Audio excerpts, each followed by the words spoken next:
Fentanyl. It could be hiding anywhere, including in your house, including in your medicine cabinet, or maybe at a friend's house when you're hanging out, playing games, and get offered a pill. Don't take chances. If a drug didn't come from a pharmacy directly to you, you can find fentanyl using a simple strip you can pick up at your local pharmacy. Don't take it until you test it, because fentanyl can be hiding anywhere. Brought to you by the Georgia Department of Behavioral Health and Mental Disabilities. When you work in tech at Cox, you get to do meaningful work every day.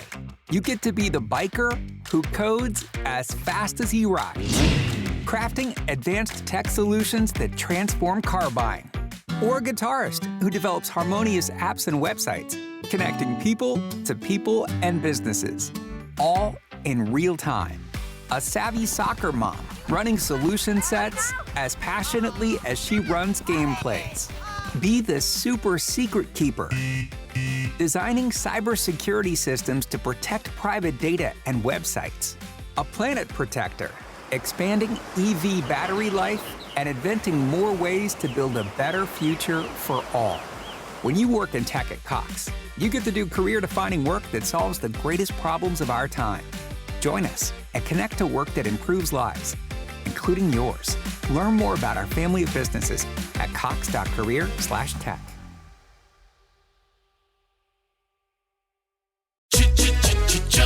Looking for excitement? Chumba Casino is here. Play anytime, play anywhere. Play on the train, play at the store, play at home, play when you're bored. Play today for your chance to win and get daily bonuses when you log in. So what are you waiting for? Don't delay. Chumba Casino is free to play. Experience social gameplay like never before. Go to Chumba Casino right now to play hundreds of games, including online slots, bingo, Slingo, and more. Live the Chumba life at ChumbaCasino.com. VGW Group. No purchase necessary. Void where prohibited by law. See terms and conditions. 18+.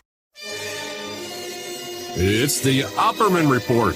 And now, here is investigator Ed Opperman. Okay, welcome to the Opperman Report. I'm your host, private investigator Ed Opperman. You can find me at Opperman Investigations and Digital Forensic Consulting if you go to my website, emailrevealer.com, or if you just email me directly at oppermaninvestigations@gmail.com. Really excited about our guest today. Roger Rapoport has written a brand new book about Patty Hearst. He actually lived right around the corner from these folks, and he was a radical young reporter at the time. So he's lived his whole life with this story. The book is called Searching for Patty Hearst, a True Crime Novel by Roger D. Rapoport.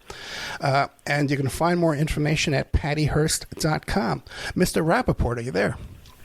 Yes, it's great to be here with you. Thanks, Ed. No, thank you so much, man. The book's not even, the ink's not dry yet. But before we get to the book, Searching for Patty Hearst, a true crime novel, tell us about yourself. Who is Roger Rapoport? Well, I'm a journalist who covered the Patty Hearst case, and I worked for newspapers and magazines. And I had written a book with Patty Hearst's fiancée, who was badly beaten during the kidnapping, which took place 50 years ago in February. And through mutual friends, I wrote a very flattering piece about Steve and his attempt to try to track down Patty and rescue her. And that collaboration began very shortly after Patty announced that she was dumping Steve, that she was going to run with her kidnappers, joining the Sudanese Liberation Army, and had fallen in love with one of the kidnappers, a guy named Willie Wolf. So Steve was in a pretty dark spot at that time, and he moved into my house. We wrote a book for a major New York publisher, and then that project, after I was done with almost the entire book, Steve announced that he'd been taking my chapters and rewriting them and decided he was going to publish his own book. So here I am 50 years later with a new book, a novel, that attempts to make this unbelievable story believable. Obviously, as an experienced investigator yourself, you know you don't never take one person's word for it. So in this book, we're trying to give all the participants equal time. Okay, great. So you wrote, this was basically you were co-writing a book with Steve Weed. Right. The boyfriend there. It's fascinating. And he lived with you. That's right. And Steve is an interesting guy. He was a philosophy doctoral student teaching at the University of California. And Patty was an art student at the time. They had met when he was a math teacher at her high school, Crystal Springs, in Hillsborough, where she lived. And they fell in love when she was a junior, 16 years old. And their love affair began, and then she went on to Menlo College, and then eventually they moved in together and were going to Berkeley. And we're just a few months away from a big wedding when the kidnapping happened. And he's alive today, or he's passed away? Absolutely. No, he's alive. He's alive today. Well, Patty, we know, is alive, yeah. Okay, fascinating stuff. Okay, so how did you first get involved in this whole thing? Well, I began by covering it for New Times Magazine, and then after all this happened, and Patty was convicted for bank robbery and so on, I continued to follow the case as a journalist. And after her kidnapper, Bill Harris, was paroled from prison years later, I was the first journalist to actually interview him. And of course, he told me his side of the story. And Bill is still very much alive, as is his wife, Emily. So the three of them are the three survivors. The other six members of the kidnapping group, including Willie Wolf, the man she said she fell in love with, died in a firefight at the LAPD. So I covered the trial. I interviewed the kidnapper. I have a relative. She was also arrested for kidnapping herself in Los Angeles.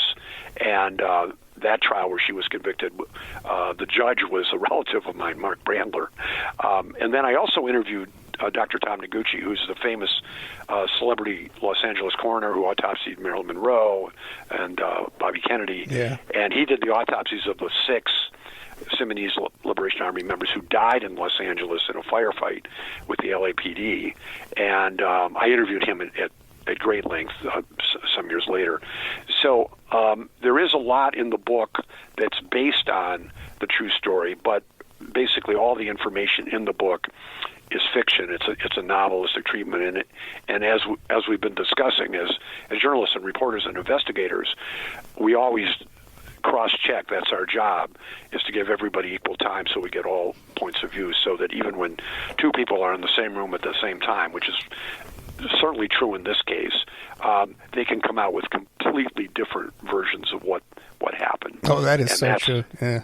Yeah, and you of all people would, experienced interviewers done other interviews on this subject with fascinating authors, you would appreciate that. So the more people you talk to, the more you learn. And then, of course, the point of this novel is that everybody gets their opportunity to tell what they think happened.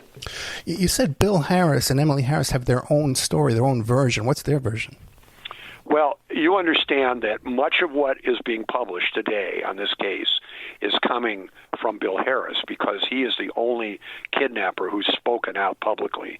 And I'm in that group. I did a very long interview with him, and he's in complete dispute, as is someone who's no longer with us, Jack Scott, who was a sports journalist who he and his wife traveled across the country with Patty and hid her in the Poconos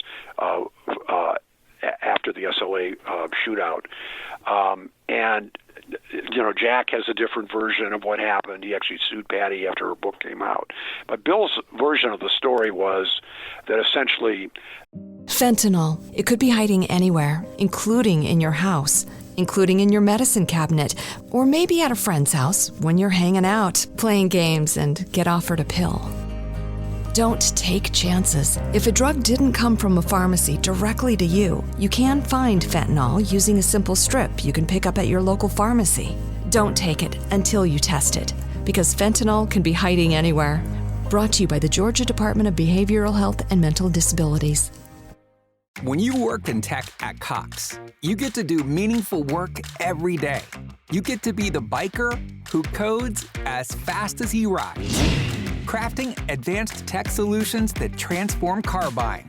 Or a guitarist who develops harmonious apps and websites, connecting people to people and businesses, all in real time. A savvy soccer mom running solution sets as passionately as she runs gameplays. Be the super secret keeper, designing cybersecurity systems to protect private data and websites. A planet protector, expanding EV battery life and inventing more ways to build a better future for all. When you work in tech at Cox, you get to do career-defining work that solves the greatest problems of our time. Join us and connect to work that improves lives, including yours. Learn more about our family of businesses at cox.career/tech. They conducted themselves within the Geneva Accords. Of course, Patty has a completely different version. And it's important that anybody who follows this story understands that Bill, because he's still alive and talking, has had many opportunities to present, his version of what really happened, because he was in the room when a lot of these things were going on. So, for example, there's a big debate about, was Patty really in love with Willie Wolfe, one of the kidnappers, or was she somehow forced to write these statements to the media that the Hearst newspapers had to publish? Who are you going to believe? And that's really where my book weighs in. We talk a lot about this whole issue of, how memory is encoded under stressful situations. Obviously, that has a big impact. I know that's something that you as an investigator know a lot about. When people are under stress or, somebody's pointing a gun at them, it's one thing. So, for example, when Patty raised a shotgun she'd never fired before to defend Bill Harris, the guy who actually kidnapped her, because he was being tackled for shoplifting in Inglewood. That's something we can verify because there were witnesses there who saw her firing the gun, right? But when they're locked up in a safe house in Daly City and she's saying she was being assaulted and all that, and Bill's saying no, that's an interesting question. Yeah, and memory, especially when you're talking about things like being in love, and there's so many fine lines and gray areas and that type of a situation. What about these stories you hear? And I believe even F. Lee Bailey's investigator at one time came out with this story, about her relationship with DeFreeze while he was in prison, some kind of a educational program she was involved in. Any of that? Right. So it's been alleged that she was part of a group of students at Cal, and some of the SLA members were part of that group. Emily Harris was one of them. Willie Wolfe was one. And they had a kind of a prison project. It's even been reported that Emily was having an affair with one of the prisoners that she was supporting and so on. And Patty has been in very strong denial that she ever was involved in this group of prisoners, or that she met Willie Wolfe and knew him before the kidnapping happened, or that Willie Wolfe, because he knew her, had somehow identified her, and he thought it would be a great idea to kidnap her. That's where the suggestion came from. She completely denies that. My own opinion on this, is in a small place like Berkeley, where I was living in that area at the time of the kidnapping, anything is possible, because obviously, even though she wasn't directly involved in leftist politics, and we don't know that she was actually visiting the prison, it's highly likely that somebody she knew somebody, that in this small universe, there was certainly some of these people had some contact. Probably the most interesting fact in this entire discussion is, what did they know about the SLA before the kidnapping? So their apartment had been robbed some weeks before the kidnapping, but the weird thing is, it was a break-in, but it wasn't actually really a robbery. They didn't take anything. Yeah. They just came in and kind of cased the joint. So the question is, how did they get in? And why didn't they take anything? And did they actually, any of them, know Steve or Patty? And were they just doing surveillance to try to figure out how the kidnapping was going to work? Now, that we happen to know is true. We know there was a burglary. But beyond that, it gets a little sketchy. But it's a fascinating, the whole prison project is a fascinating part of this story. And I want to add this very key point. Whether or not it's true that Patty actually knew these people or had been involved with them, it is interesting how quickly she converted. Yeah. I mean, when you think about the timeline and how fast it happened and what a great shot she was and how she saved Bill Harris's life and so on, and what a good job she did in the bank robbery and how effective she was in that kidnapping. They carjacked right after the shootout that killed all those 6 SLA members. They carjacked a 17-year-old high school student, and she became his new best friend. He even interviewed in the LA Times talking about how nice Patty was to her, and it was the greatest night of his life running with the SLA. So clearly she was doing a fantastic job, as one of them. And boy, that was a really quick process for her. That's totally interesting. Now, in my novel, I talk about this at some length, because if you buy the idea that she quickly converted, whether or not she knew any of these people beforehand, it's interesting how effective she was. And it's also interesting that by chance that she wasn't one of the people that got shot in that shootout with the LAPD. I mean, she clearly had a gift, I guess you could say, for this. She and the Harrises were the three survivors, who weren't there at the time of the shootout. So yeah, that's true. When you think about that, that does take a bit of training and skill to extricate yourself from a situation like that. Yeah, I mean, she was firing a shotgun, a rifle, a semi-automatic, when the Harrises when Bill was being tackled for shoplifting in the store, and there were cops in training there and security guards, and they all ran, and as fast as they could. She was a very good shot. So either she really knew what she was doing before she was kidnapped, or boy, she was a quick study. That's pretty impressive. Steve Weed, what is his take on this theory of her being involved with this program at the prison? Well, we talked about that at some length because he was living with me at the time. And he was very, very involved in talking to the left, as was Patty's father, Randy Hearst, who actually went out of his way to talk to a lot of people on the left. And then Steve, after he recovered from his beating. Fentanyl. It could be hiding anywhere, including in your house, including in your medicine cabinet, or maybe at a friend's house when you're hanging out, playing games, and get offered a pill. Don't take chances. If a drug didn't come from a pharmacy directly to you, you can find fentanyl using a simple strip you can pick up at your local pharmacy. Don't take it until you test it, because fentanyl can be hiding anywhere. Brought to you by the Georgia Department of Behavioral Health and Mental Disabilities. When you work in tech at Cox, you get to do meaningful work every day. You get to be the biker who codes as fast as he rides, crafting advanced tech solutions that transform car buying. Or a guitarist who develops harmonious apps and websites, connecting people to people and businesses, all in real time. A savvy soccer mom running solution sets as passionately as she runs gameplays. Be the super secret keeper, designing cybersecurity systems to protect private data and websites. A planet protector, expanding EV battery life and inventing more ways to build a better future for all. When you work in tech at Cox, you get to do career-defining work that solves the greatest problems of our time. Join us and connect to work that improves lives, including yours. Learn more about our family of businesses at cox.career/tech.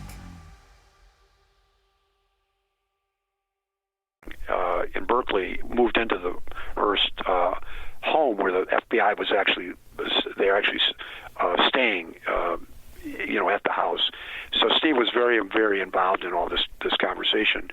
I don't think he believed that Patty knew any of these people, but there's a lot of speculation about him, whether he knew any of them. That has come up repeatedly. The FBI, for example, grilled him, at great length to see if he actually knew any of the kidnappers. The answer to that question is that he didn't buy it. He didn't believe, this particular theory, but he was, frankly, as many of us were, perplexed by how articulate her communiques were, which, by the way, they forced the Hearst papers to publish, as kind of a precondition for negotiation for freeing her. And they did offer to release her numerous times. In fact, for much of the time she was gone, she wasn't even living with with the SLA. I mean, they weren't. 6 of them were gone. She was living with the Harrises, but she could have walked away at any point. And then by the time she got back to California from Pennsylvania, she wasn't even, in San Francisco, she wasn't even living with the kidnappers. She could have walked away at any point she wanted to. Hey, what do you know about a place or organization called the Wells Springs Commune? Well, I've heard of them. Yeah. But I'm not deeply familiar with their work. I just know them. And know the their name. connection to all of this, that they were hiding out there. Do you know anything about that? No, that's something that's come up, but I'm not an expert on that subject. Okay, just curious. I mean, remember that I'm writing a novel, so part of my mission on this project, particularly for younger people who don't remember the case, is to try to explain to them that all these theories, the ones we're talking about right now, there's a tremendous amount of conjecture because we don't have most of the people who were available at the time. Obviously the kidnapping group, et cetera, is gone. So obviously it's all kind of secondhand at this point, except for the Harrises. And even there, you're getting one side of the story. You know what? Now that you mention it, we didn't explain any of this. We didn't explain, who the Hearsts are, who Patty Hearst was, what this kidnapping was about. We didn't explain any of that to the audience. Do you want to give us a quick synopsis of that right now? Sure. So on the PattyHearst.com website, which my publisher James Sparling has created, we do give a really nice overview for somebody who's not familiar. So basically, the Hearst family was the original media dynasty in America, a very conservative dynasty, and Patty's grandfather ruled it from San Simeon, the Hearst Castle, which most people have heard of. And in that process, he had not just a newspaper or a radio network, and then eventually the company built a television network after, that began right around the time he died.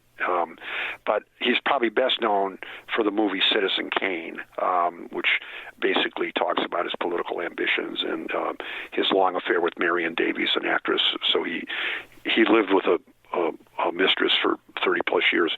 His son Randy, who is Patty's father, is one of 5 children, and Randy, at the time of the kidnapping, was a publisher in San Francisco, and this family continues to be one of the major media dynasties in America.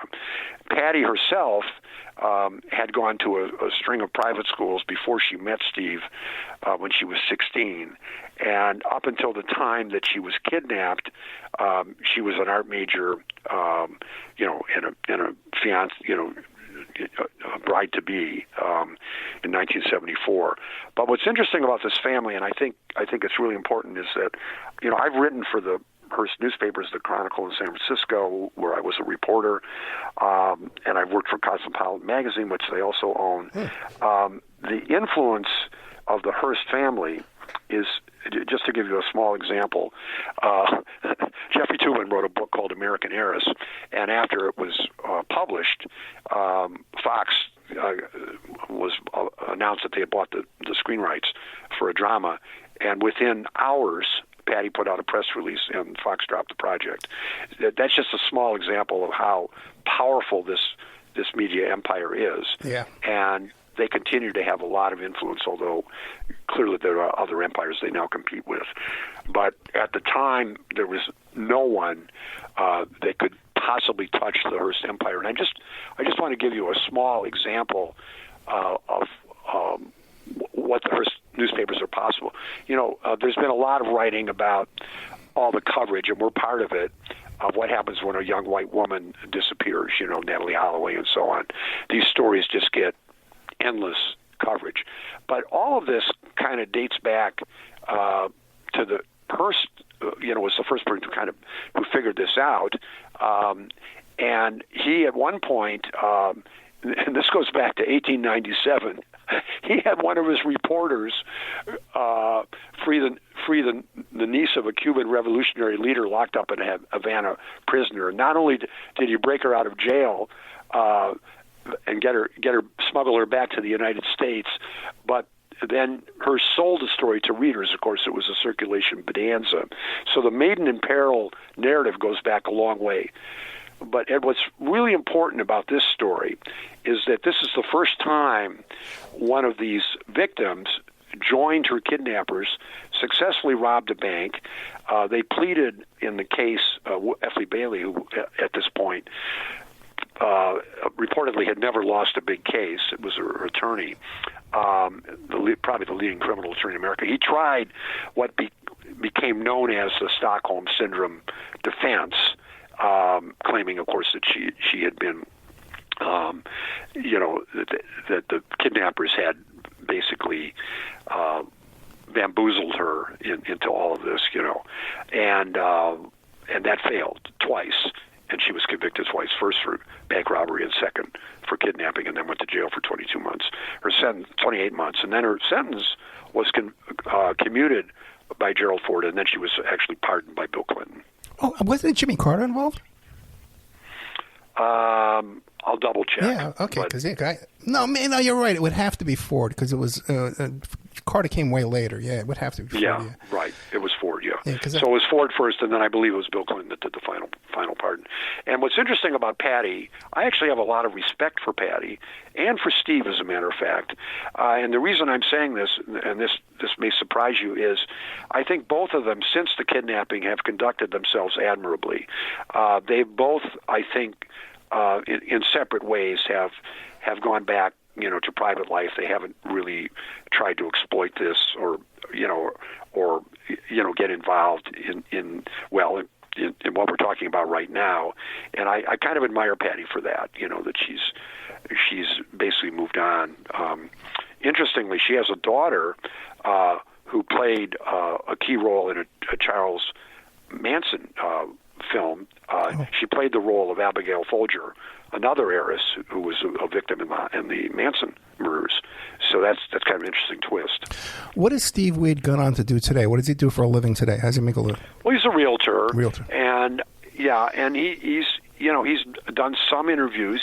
He's told his story, but I have to say, in both cases, they've really refrained from getting overly involved in this, which I think is pretty admirable. That they're not trying to exploit it in any way. And Patty Hearst went on to marry her bodyguard, who I believe is former Secret Service. That is correct, Bernard Shaw.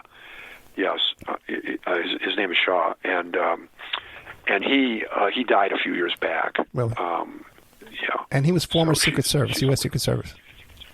I'm not sure. Okay. That's a good question. Yeah, you would know more about that. It's just my memory. My memory is not what it was 10 years ago.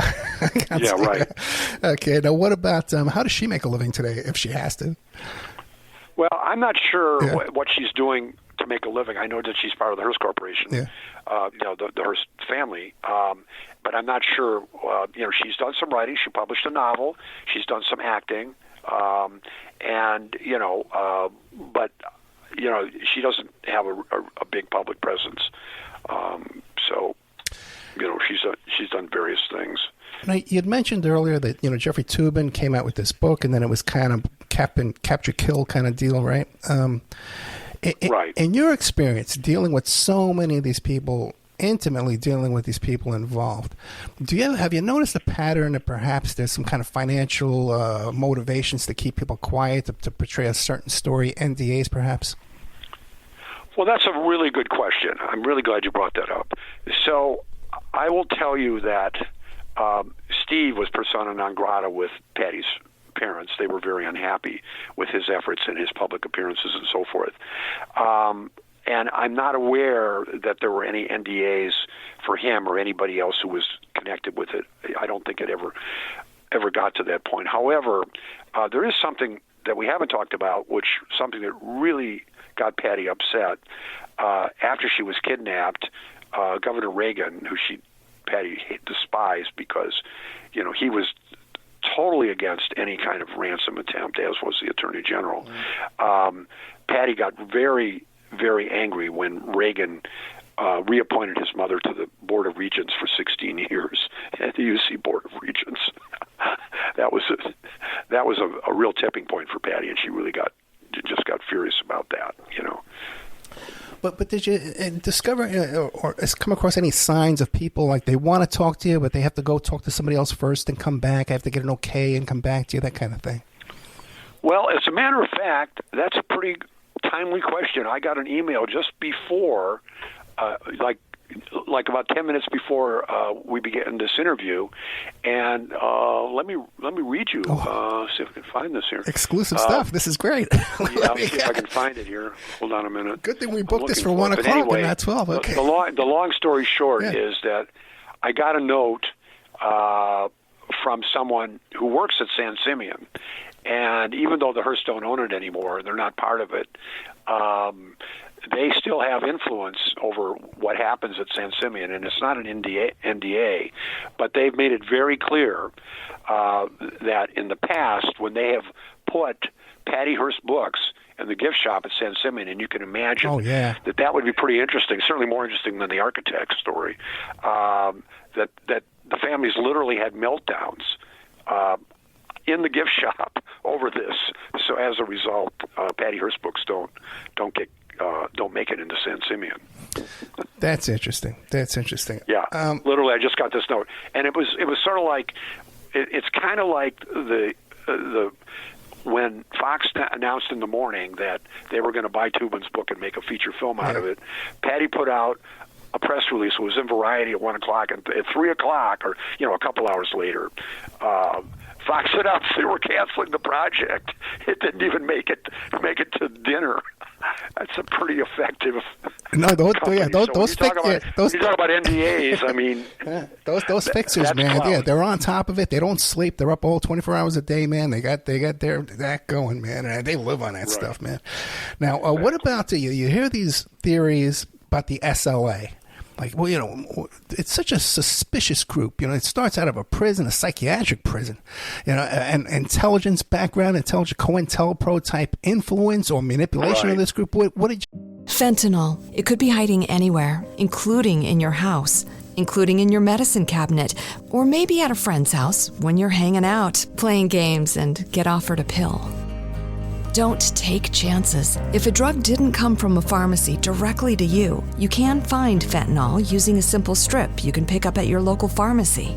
Don't take it until you test it, because fentanyl can be hiding anywhere. Brought to you by the Georgia Department of Behavioral Health and Mental Disabilities. When you work in tech at Cox, you get to do meaningful work every day. You get to be the biker who codes as fast as he rides, crafting advanced tech solutions that transform car buying. Or a guitarist who develops harmonious apps and websites, connecting people to people and businesses, all in real time. A savvy soccer mom running solution sets as passionately as she runs gameplays. Be the super secret keeper, designing cybersecurity systems to protect private data and websites. A planet protector, expanding EV battery life and inventing more ways to build a better future for all. When you work in tech at Cox, you get to do career-defining work that solves the greatest problems of our time. Join us and connect to work that improves lives, including yours. Learn more about our family of businesses at cox.career/tech. What do you make of that? Well, that's a really, really good question. My opinion is that the SLA never really functioned as anything other than essentially an attempt to create a revolution that never happened. They were so ineffective, and there was so much debate within them that I don't think they ever really functioned in any way other than the killing of the Oakland school superintendent, which everybody was their first time that the public had ever heard of them. So they assassinated the Oakland school superintendent, and then they kidnapped Patty Hearst. And those are the only two things they ever did. The leader, Donald DeFreeze in Q, was just completely ineffective. He just made mistake after mistake. And Patty fought him on a lot of this, according to Bill Harris. And, of course, in her own book, she has another way of looking at it. But they just couldn't get anywhere. The negotiation with the Hearst over the money they were far more interested in the publicity that they were getting by forcing the Hearst Empire to publish front page communiques, kind of flipping the script on this missing white woman story that the Hearst Empire had pioneered. And but I think they were, in terms of achieving anything, they were probably go down as one of the least effective revolutionary groups in history. Right, which makes them even more sus. You know what I mean? Like, if I were FBI or COINTELPRO, I'd want a bunch of buffoons running around in the gang that couldn't shoot this straight. Right, and the FBI had a terrible time. They had a huge part of the FBI was on this case, and they were it was just a disaster in terms of them trying to make contacts. And part of it was that they weren't part of the old left or the new left. Their traditional sources just simply were not able to connect with them. So they were kind of a rogue group from the very beginning. I think it's fair to say that the one thing that they agreed on was that Patty was their trophy, and they guessed right on her. But I think that was an accident. They may have known something about her and Steve. Steve, neither of them were directly involved in the left. Whether any of them knew any of the kidnappers prior to that in Berkeley, which is a relatively small community, the student community, is hard to say. But I'd say this about the SLA: except for kidnapping Patty and converting her and turning her into a bank robber and a quasi-revolutionary, it's hard to think of anything they got right. Well, except that they sort of kind of founded Kwanzaa, with the seven heads of the SLA are the same seven feasts of Kwanzaa. How that happens, that's for another book one day, right? Roger Rapoport we're talking about, and Roger D. Rapoport, and the book is Searching for Patty Hearst, a true crime novel. The website is pattyhearst.com, where you can get into all the weeds of this whole story. Now you get into, I saw the publicity package that was sent out about the ransom money, how Hearst claimed he didn't have the money. Well, he went out of his way to explain that he was, living on a fixed income, and that his house in Tahoe and all the houses they had and the airplanes they flew and all that stuff, that was all, the corporation owned everything, so they didn't have title to anything. They owned a big house in Hillsborough, but, he didn't have the ability to go to the bank and borrow money to ransom, and eventually he got the company to agree to a conditional deal where they would put up some of the money that the SLA wanted. But the reality is that, as a chief executive, the idea that he couldn't come up with $4 million, at the beginning, really defeated. It was self-defeating because the SLA had all kinds of evidence of the assets of the company, and even though he claimed that the will from his dad tied up that money, in other words, it was under the control of the board, there's no question that the real reason that they didn't put up the money is that the FBI, the Attorney General, and Governor Reagan, and the hostage consultants felt that they should get into a negotiation. And that negotiation was a tremendous asset for the SLA, because then they had the free food giveaway, and they were able to go on with converting Patty, showing her the assets of the corporation that her dad, was a top executive of, and so on. So that argument didn't hold up. But there's something else here that's really important about the Hearst family and their failure to negotiate. They were consulting with everybody. They had swamis, psychics, they had the FBI, all these other experts in the house. So it was kind of a free-for-all. And in the book, I talk about this. In the novel, I talk about this at some length. So instead of just finding the money somewhere, they got into a negotiation that just collapsed. And that was very, very, very poorly thought out. Now, part of this food giveaway, that also kind of turned into a fiasco, right? Where there was, I recall as a kid, and I was young, I was in 8th grade, but I recall the payoff, where there was like a chaos at one of the food giveaways where people overcame the truck and just distributed food themselves, throwing it in the street. Yeah, right.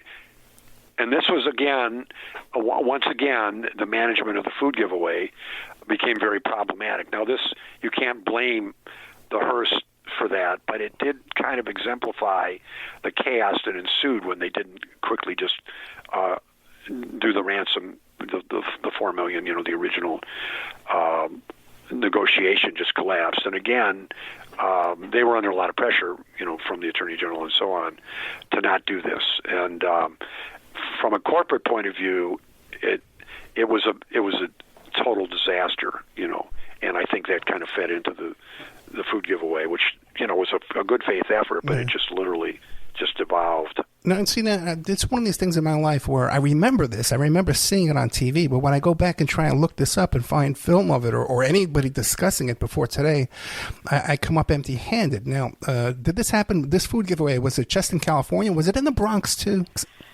No, I think it was primarily in the Oakland area. Okay. It was mostly in California, yeah. And here's something that I think younger people might be interested in. Your daughter gets kidnapped. You get a ransom request. Why don't you just go ahead and get the money instead of saying, well, we're open to donations for the free food program? That is just the sort of thing that just pushed away any opportunity early on to release Patty. And of course, as you saw in the shootout, the risks of not ransoming her right away were very substantial. Fortunately, she wasn't at that location in L.A. when it happened, but I don't think that was well thought out by the family. And I know that contributed to the divorce between Patty's parents, which happened after all this was over, after the trial and so on. And also, you describe that Steve Weed and Patty Hearst's father came up with their own scheme to rescue her. What is that story? Right. So they had Steve was constantly negotiating with his own idea, trying to figure out with her dad if there was a separate way that they could do it. And of course that went absolutely nowhere because their contacts that they were cultivating didn't have any access to her. So that simply didn't go anywhere. Mm. And what was the situation with Noguchi? Noguchi, you interviewed him, but there were some complaints about him too as well? Well, Noguchi was an extremely controversial coroner, and there was a lot of political opposition to him that finally led to his departure from the department. But many of his cases were controversial. But he pioneered an idea called the psychological autopsy, where you go into the life history of the deceased and try to figure out, what might have led to this. So it wasn't just a straight medical exam. It became a psychiatric analysis of the history of the person who died. And of course, that did not go over very well, obviously, with the families and so on. They were really interested in him, trying to do a lot of interviewing to figure out why somebody was in the wrong place at the wrong time, that kind of thing. But everything he touched was controversial. The Kennedy autopsy, he did the Manson autopsies and so forth. Obviously, many people debate, these cases. Marilyn Monroe is a good example. There's still a lot of controversy over her death. Was it really accidental? So, L.A. is kind of a key point for these kinds of controversies, and Noguchi ended up in the middle of a lot of them. Okay, we'll leave it at that. Now, we were talking before the show, and I says, hey, what do you want the audience, if there's one thing you want the audience to know, what question you want me to ask you? And he says, who can we believe? Who can we believe? Well, in the novel, that question comes up directly, and the answer is that you can't ever take one person's word for it. Even when two people are in the same room at the same time, they might have different versions of events, and that's because when there's a lot of stress around an event like this one, people's memory is not necessarily 100% reliable. And as an investigator, I'm sure you've found not just two people disagreeing, but even evidence that undercuts what somebody's saying. And it isn't that people are necessarily evil. Their memories are just not necessarily reliable. And here's an example. So when Randy Hearst says, I don't have $4 million to ransom my daughter and I'm part of a $1 billion company, do you think anybody's going to take him seriously? And this leads to the kind of skepticism that's at the heart of part of my book, which is how can you believe somebody who's part of a billion-dollar company, living in a mansion and flying off in private planes, during all this is going on, to go to Mexico with Desi Arnaz and so forth. How can you believe that he doesn't have access to $4 million? Now, in Patty's case, it's a lot more problematic because obviously she was the victim, so there's a lot of sympathy for her. But when she became a revolutionary, a lot of that sympathy for this missing woman just disappeared, including people who'd sent money to try to support the food project. So I think, in essence, the heart of this story is, trying to make a unbelievable story believable is, you have to look at all points of view, listen to every vantage point, and then make up your own mind. So, for example, if you're researching something, as you do as an investigator, you would never take on a case, right, and go talk to one person and then go back to your client and say, okay, here's what's happened, right? You'd go out and talk to a lot of people, correct? Unless they stop paying, right? They run out of money. Yeah. Right. But in the current world that we live in, all too often, one person's account of something is definitive, and I think that's been damaging to our country. Now, you said that Patty Hearst's father was hanging out with Desi Arnaz. Ricky Ricardo? Yes. Fascinating. They took a break and went down to Mexico during the kidnapping. Well, after this thing had happened, and there'd been when she decided to join and so forth. At one point, they decided to take a brief holiday, and they went down to Mexico and stayed with Desi Arnaz. And they needed a break. I mean, they were under a lot of pressure. Of course, you can imagine what happened when they found out that 6 of the SLA members had died in a shootout, and they didn't know if Patty was one of those 6 victims. They had to do the autopsies of the charred remains. So that was there were some terrible moments. The other thing was the media was basically... Fentanyl. It could be hiding anywhere, including in your house, including in your medicine cabinet, or maybe at a friend's house when you're hanging out, playing games, and get offered a pill. Don't take chances. If a drug didn't come from a pharmacy directly to you, you can find fentanyl using a simple strip you can pick up at your local pharmacy. Don't take it until you test it, because fentanyl can be hiding anywhere. Brought to you by the Georgia Department of Behavioral Health and Mental Disabilities.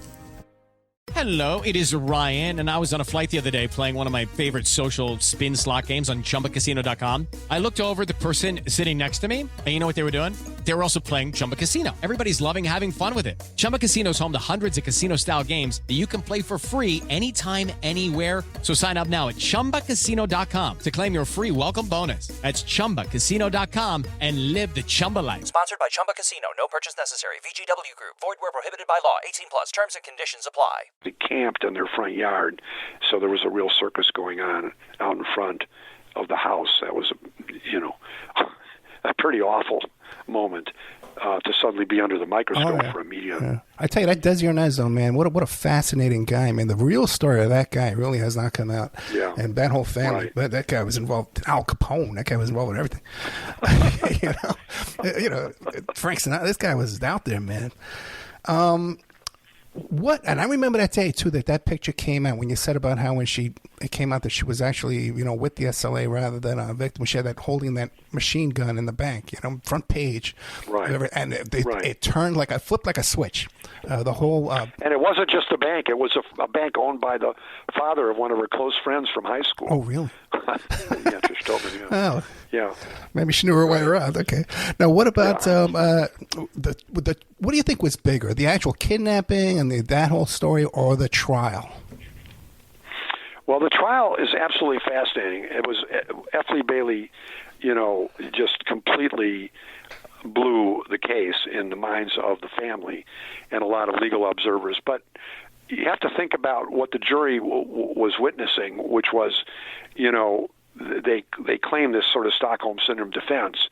But the problem was that she didn't just rob a bank. She went on to actually participate in a kidnapping later in Los Angeles. So that did not bode very well for her defense. And all the communications and so forth, and then the physical evidence that she'd been there. So that was a very, very bad moment for the family, you can imagine. and they got absolutely nowhere. She lost both cases, so clearly her actions, defeated that entire defense. Now that kidnapping, it was more of a carjacking, I guess, right? And it was portrayed in the film about these two kids. They were all, they big joyride, right? What do you make of all that? Did you ever talk to those victims of the kidnapping? No, but Tom Matthews has been very extensively interviewed. Okay. And his account of it was they couldn't have been nicer. They even released him so that he could make a state baseball championship. He was on the baseball team in his high school. So they couldn't have been nicer to him. And that story, indicates, I think, the fact that they were not afraid that he was going to go back and turn them in. They basically released him, although is not his dad's car that they had carjacked. Out of all the films out there and the books and stuff like that, what's the biggest misconception from your personal experience that you can tell me, hey, Ed, I know this part is wrong? Well, I think that the toughest part of this story for everybody is the idea that Patty Hearst was somehow trapped into this situation. It's a very tough argument to make that she became a victim. That was the legal defense that failed twice. But I think the best way to look at it is that, yes, she did join with them. That's indisputable. But the reason that she joined with them is that she felt she had no choice at that point. She was literally running for her life, and she didn't feel that turning herself in was necessarily going to go very well. And particularly after 6 of the SLA members got killed by the LAPD, I think it was extremely difficult for her to feel safe turning herself in. And that's pretty indisputable from my point of view, that it was a matter of trying to stay safe. That's why she went into hiding. And I think if she hadn't been captured in San Francisco in the fall of 1975, I think it's conceivable she could have been like DJ Cooper. She could have just disappeared. DB Cooper, DB Cooper. DB Cooper, yeah. And that shootout was live on TV. That's another thing I can remember. That thing was live on TV, and then they burned that building down to the ground. So she was a little nervous about turning herself in because she wasn't sure, how it would be handled, because the LAPD was the biggest firefight in LAPD history, more than 4,000 rounds. So I think she just didn't feel this was the time to show up at a police station. Now, particularly because she'd been involved in armed robbery and so forth. Oh, yeah, she's going to have some problems, yeah. But now we talked earlier about the intelligence manipulation of the SLA. And all the people you've spoke to, have any of them tried to convince you, hey, Roger Rapoport, that whole thing was a setup, man, was a psyop, the whole thing? Anybody try to tell you that? Well, when I was working with Steve, this whole theory came up, and he spent a lot of time on his own talking to the leftist community, as did Randy. And and together they went out and talked to the left at great length. And it's interesting that neither of them ever moved on this point of view, because they obviously had journalistic contacts and so on, and Steve was talking to a lot of reporters. My impression is that they didn't believe it. They didn't think it was true. Does that just mean that they weren't talking to the right people? Was there somebody in prison who knew more than they did? Obviously, there's some very advanced theories on this idea, and clearly there were a lot of connections between the Berkeley left community in this prison project and the SLA. So I think it's just a really good open question. Hopefully, at some point, someday, somebody will come up with documents that really can answer this question one way or another, But I don't think the FBI was ever able to figure it out. Obviously their connections weren't able to prove it. And you said that Steve and Randy had concocted their own plan to rescue her. What was that? Oh, they were trying. They had all kinds of ideas, to try to, break in and find her and so on and so forth with their own team. But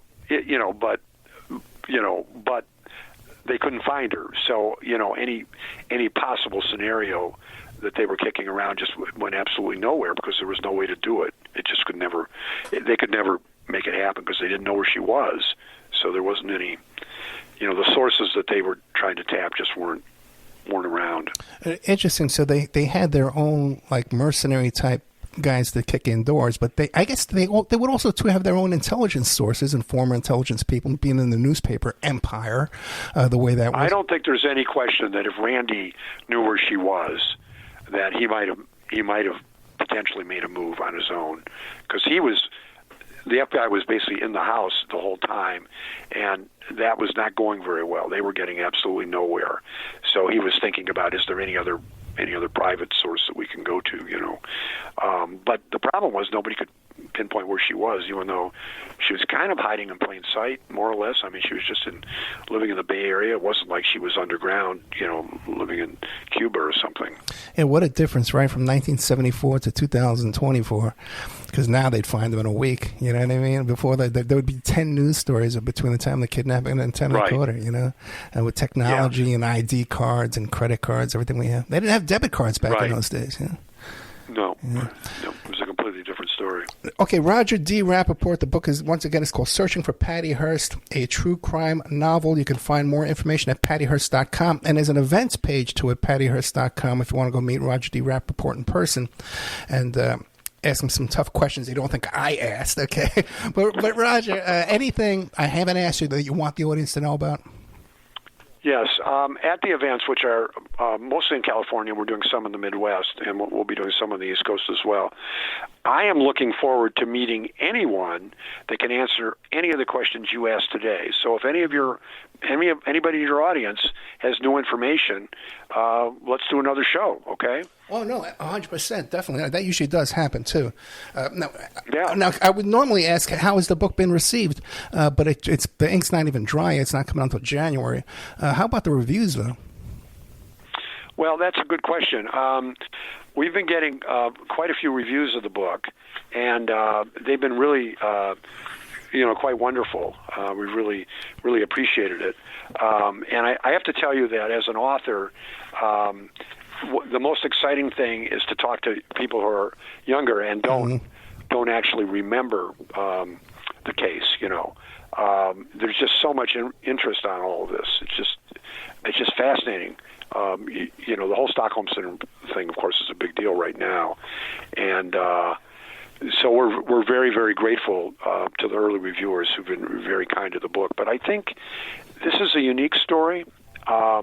And the really good thing about Patty and Steve is they have not tried to go out, over the years and say, they both did books at the time, but since then they haven't gotten into a big battle about, well, I was there, I knew, that kind of thing. They've stepped back from that, and that's pretty rare in the world. The world that we're in, Have you had a chance to talk to Patty about this? I wish I did. I wish I could say yes to that. Patty has not been doing interviews, but I hope she will. I hope for the anniversary that she'll want to do that. That would be very exciting. Yeah, just think back in those days, we didn't have 24-hour news, but this was a 24-hour news story that were breaking in all the time. Yeah, with those bulletins. And the coverage was quite wonderful. What's really interesting, talking to other journalists about this fictional approach to it, is it's, as you've been indicating during our talk, there's so many unanswered questions, and it's so frustrating not to be able to do it. So I've tried very hard to put the story together in a believable way. And one of the surprising things about the book is that I'm very sympathetic to Patty. Other writers have been really tough on her, and I don't think that's good. She was in an impossible situation, and you can imagine how she felt when her parents, who are part of a $1 billion company, couldn't come up with $4 million. I mean, that's got to hurt, right? And just a kid too. She was a kid. Yeah, a 19-year-old girl. She's living with these guys, and she's blindfolded, and she's listening to the radio, and there's her dad on the radio saying, "Well, no, I don't think I've got, I can't do this." That's kind of discouraging, and that may be the key to her behavior. When your dad says no, and that kind of money is, available easily within this organization. Yeah. And you have to ask yourself, what was going on within the Hearst Corporation? Why didn't they want to release this young woman? I mean, if it had been your daughter or my daughter, we're not billionaires, right? But we would have figured something out, right? I mean, no kidding. Yeah, even Desi Arnaz probably could have came up with a couple of million, without much effort. And Bing Crosby and all their other friends, Boy.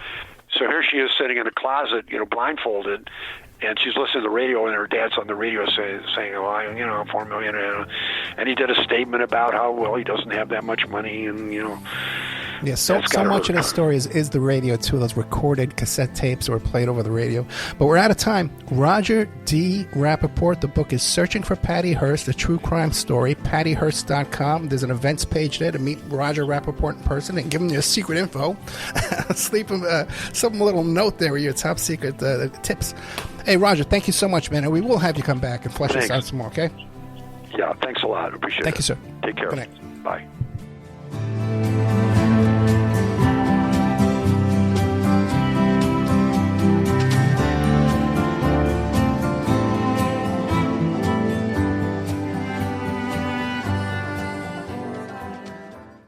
Fentanyl. It could be hiding anywhere, including in your house, including in your medicine cabinet, or maybe at a friend's house when you're hanging out, playing games, and get offered a pill.